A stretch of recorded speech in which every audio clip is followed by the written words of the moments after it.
ఇక తాను ఏ తప్పు చేయలేదని అయినా గత ప్రభుత్వం జైలుకు పంపిందన్నారు సీఎం చంద్రబాబు. ఆ సమయంలో ప్రజలు రోడ్లపైకి వచ్చిన దృశ్యాలను మర్చిపోలేనన్నారు. తనకు రాజకీయాలు కొత్త కాదు, ప్రజల నమ్మకంతోనే గెలిచానని, వారి నమ్మకాన్ని నిలబెట్టుకుంటానని, ఇచ్చిన హామీలన్నీ నెరవేరుస్తామని అన్నారు ఏపీ సీఎం. కంటే ముందు ఎన్నో పదవుల్లో చేపట్టిన 46 ఏళ్లుగా నా రాజకీయ జీవితంలో ఎన్నో పదవులు చూశాను, ఎన్నో కష్టాలు చూశాను, అవమానాలు పడ్డాను. కడాన నా మీద క్లేమోర్ మైన్స్ 24 బ్లాస్ట్ చేస్తే సాక్షాత్ వెంకటేశ్వర స్వామి నన్ను కాపాడాడు, ప్రాణభిక్ష పెట్టాడు, పునర్జన్మ కల్పించారు. 4 సంవత్సరాలు ఇక్కడ ఉన్నప్పుడే నా మీద చాలా దారుణంగా కుటుంబ సభ్యుల్ని అవమానపరిచే విధంగా మాట్లాడితే నా జీవితంలో ప్రాణానికి కూడా భయపడలేదు. కానీ ఆ సమయంలో ఒక బాధ, ఆవేదన కలిగింది. అలాంటి వేధింపులు కూడా గురయ్యాను. కడకు జైలు కూడా పంపించే పరిస్థితి వచ్చారు. కానీ దిశ నేను ఏ తప్పు చేయలేదు, ఏ తప్పు చేయను.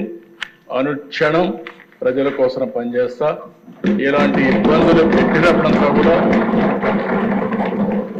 ఇంకా మనోధైర్యాన్ని పెంచుకొని ఇంకా నేను ఏం చేయగలుగుతాను, ఏం చేస్తే ప్రజల రుణం తీర్చుకోగలుగుతాను ఆలోచించి ముందుకు పోతూ వచ్చాను.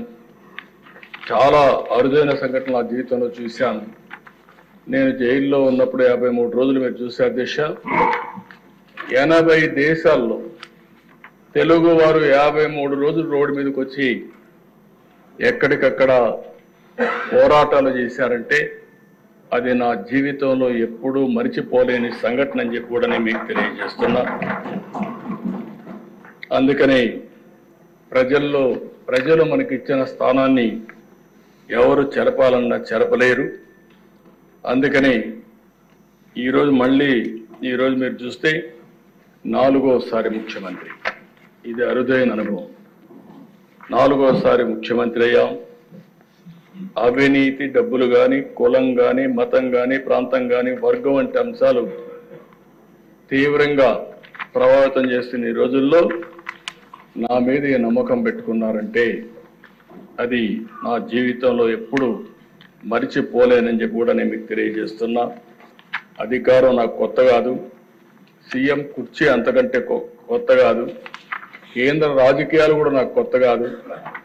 తెలుగుదేశం పార్టీ ఒక ప్రాంతీయ పార్టీగా ఉండి దేశ రాజకీయాల్లో కీలక పాత్ర అనేక సందర్భాల్లో పోషించాం. అది తెలుగుదేశం పార్టీ చరిత్ర అని చెప్పి కూడా నేను మీకు తెలియజేస్తాను.